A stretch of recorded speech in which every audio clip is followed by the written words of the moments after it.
अगर जिंदगी में नाम रोशन करना है मेरा भाई, तो आधार कार्ड पे नाम रोशन लिखवाना पड़ेगा मेरी जान। जिन लड़कियों की सुबह आंख नहीं खुलती, वो अपना नंबर मुझे दे दे, मैं उठा दिया करूंगा। मैं भी किसी का बॉयफ्रेंड बनना चाहता हूँ।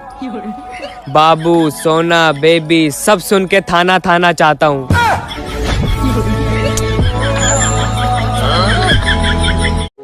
नसीब का प्यार और गरीब की दोस्ती, याद रखना कभी धोखा नहीं देती। सीएम कौन? तेरा बाप बोल रहा हूँ। तमीज से बात करो, तमीज से बात करो। तो लो, तेरी माँ बोल रही हूँ बेटा।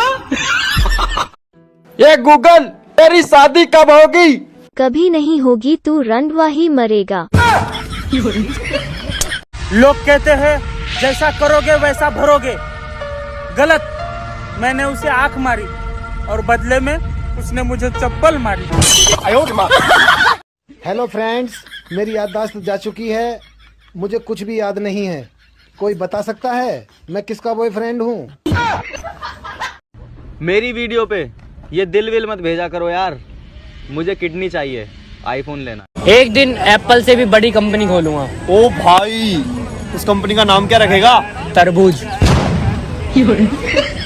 खरबूजा रख ले, इससे बढ़िया। हाँ, तरबूज ठीक रहेगा। लड़कियों को गिफ्ट नहीं देना चाहिए, ये कभी थैंक यू नहीं बोलती, बस कहती हैं इसकी क्या जरूरत थी। हेलो दोस्तों, वीडियो कैसी लगी? अच्छी लगे तो लाइक करना, सब्सक्राइब करना और दोस्तों को साथ शेयर करना और कमेंट में जय हिंद जय भारत लिखना ना भूलिएगा दोस्तों। रोम रोम।